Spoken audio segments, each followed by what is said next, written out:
नमस्कार विद्यार्थी मित्रांनो. आज आपण कविता क्रमांक 15 खोद आणखी थोडेसे ही यांची कविता पाहणार आहोत. या कवितेचा मी पहिल्यांदा तुम्हाला परिचय करून देते की या कवितेमध्ये काय आहे. तर या कवितेमध्ये आसावरी काकडे सांगतात की संयम, जिद्द, आत्मविश्वास व चिकाटी या योगे ध्येय साध्य करण्यासाठी कार्यरत राहावे असे चिंतन गर्भ विचार या कवितेत मांडलेले आहेत.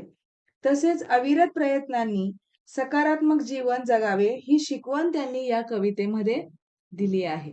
आणखी त्यांना असे सांगायचे की आयुष्य समृद्ध करण्यासाठी आपण सतत संपत्ती, ज्ञान, कीर्ती, यश असं काही ना काही मिळवण्याच्या मागे लागलेलो असतो. इच्छेच्या तीव्रतेनुसार चालत किंवा धावत तिचा पाठपुरावा करतो. आपली सर्व शक्ती पणाला लावतो. प्रयत्नाती कधी ते मिळून जातं, तर कधी हाती लागता लागत नाही. मग एका टप्प्यावर येऊन हताश होऊन आपण थांबतो. हे आपल्या आवाक्यातलं नाही म्हणून निराश होऊन मागं फिरू लागतो. हार मान्य करू लागलेला तो क्षण कसोटीचा असतो. कारण आपली क्षमता संपत आलेली असते आणि आपली तहान भागवणारं पाणी अगदी थोड्या प्रयत्नांच्या अंतरावर असू शकेल असा विचार करायचं त्राण आपल्यात राहिलेलं नसतं. अशा वेळी प्रयत्नावरच विश्वास वाढेल असा धीर कुणी दिला तर किती आदर वाटेल ना. खोद आणखी थोडेसे ही कविता अशा कसोटीच्या क्षणी धीर देणारी, प्रयत्नांना बळ देणारी कवितेच्या सुरुवातीलाच त्यांनी म्हटले आहे. आपण आता वेळ न घालवता कवितेला सुरुवात करूया.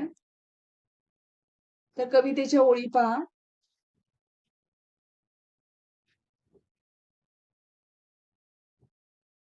कवितेच्या ओळीमध्ये आहे की खोद आणखी थोडेसे, खाली असतेच पाणी, धीर सोडू नको, सारी खोटी नसतात नाणी. तहान भागवणारं पाणी मिळवण्यासाठी खोदत तुम्ही बरेच खाली, पाणी लागण्याच्या अगदी जवळ गेलाय. आता आणखी थोडेसे प्रयत्न लागणार आहेत, पण थकून तुम्ही थांबलाय. अशा नेमक्या वेळी खोद आणखी थोडेसे किंवा खाली असतेच पाणी हा उमेद वाढवणारा संदेश मिळतो. पुढे म्हटलं आहे की सगळी नाणी खोटी नसतात. म्हणजे काय, तर यापूर्वी काही प्रसंगामध्ये अनुभवल्याप्रमाणे काही माणसं वाईट फसवणारी नसतात, काही मदत करणारी असतात. पण तेव्हा निराश होऊन थांबू नका, प्रयत्न तुमचे चालूच ठेवा. हे समजावणं एका कवितेच्या प्रतिमांच्या माध्यमातून आहे की आणखी थोडं खोद, खाली पाणी असतं, नाणी खोटी नसतात. या म्हणण्याचा इथे शब्दशः अर्थ घ्यायचा नाही. त्यातून सूचित असा अर्थ केलाय की कवितेतल्या प्रतिमा म्हणजे लेकी बोले सुने लागे अशा असतात. त्याचा शब्दशः अर्थ एकच असतो, पण सूचित अर्थ वेगळाच आहे. तो अनेकार्थी होऊन अनेकांना मार्गदर्शक ठरतो. इथे खोदणे ही क्रिया प्रयत्नांची निदर्शक आहे. तर पाणी म्हणजे एक प्रतिनिधी साध्य आहे आणि सगळी नाणी खोटी नसतात हा एक सकारात्मक तुम्हाला दिलेला दिलासा आहे. पुढे पहा. घट्ट मिटू नये ओठ, गाणे असते ग मनी, आर्त जन्माचे असते रित्या गळणाऱ्या पाणी. याचा अर्थ कवी असे म्हणत आहेत की परोपरीने समजावणं चाललं आहे. त्यासाठी कवितेत वेगवेगळ्या प्रतिमा आल्या आहेत. आपल्याला काही हवं असतं, तसं काही म्हणायचंही असतं, पण आपण बोलत नाही. कधी ते स्वतःलाच उमगलेलं नसतं, तर कधी नेमकेपणानं सांगायचं कसं हे कळत नसतं. कधी ते जाणणारा कोणी समोर नसतं, तर कधी सांगायची भीती किंवा संकोच वाटत असतो. कवितेत असं म्हटलंय की प्रत्येकाचं आपलं एक गाणं मनात दडलेलं असतं, ते बाहेर पडू द्यावं, ओठ घट्ट मिटून घेऊ नयेत. गाणं मनात कसं असतं ते सांगताना एक उदाहरण दिले की वाळलेली रिक्त झालेली जी पानं आहेत, ते ती निसर्ग नियमानुसार गळत असतात, बरोबर आहे. पण गळताना ती पान पुन्हा मागे ठेवतात, तिथून पुन्हा नवीन पानं फुटतात. झाडाचा बुंधा वरून कणखर दिसतो, शांत उभा असतो, पण त्याच्या आत कित्येक जन्मांचे आर्त संचितासारखे साठलेले असते. ते नव्या पानांच्या रूपात उगवून येत राहते. अर्थ म्हणजे काय, तर दुःख. त्यात आंतिक तीव्रतेने काही हवं असणं ही अर्थछटाही मिसळलेली आहे. आपल्या आतही असं बरंच काही असतं, ते व्यक्त होण्यासाठी आसुसलेलं असतं. धीटपणानं ओठ उघडून त्याला वाट बघून द्यावी. गळून पडलेल्या पानांच्या जागी नवीन पानं फुटतात, तसे आपण काही बोलत लिहित गेलो की एका शब्दामागून दुसरे शब्द उमटत राहतात. त्यासाठी प्रयत्नशील राहायला हवं. खाली पाणी असतंच, तसं आत गाणंही असतंच. ही शेवटची ओळ तुम्हाला दिसत नसेल, पण मी बोललेली आहे हे तुम्हाला लक्षात येते की त्यासाठी प्रयत्नशील राहायचं हवं. खाली पाणीच असतं, तसं आत गाणंही असतं. पुढची ओळ पहा.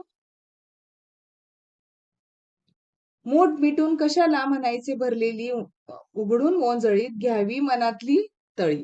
याचा अर्थ असा आहे की आपल्या मनाची आणखी एक चालाखी असते की प्रयत्न करताना थकून थांबण्याऐवजी, निराश होण्याऐवजी ते आपल्यात काही कमी आहे हेच मान्य करत नाही.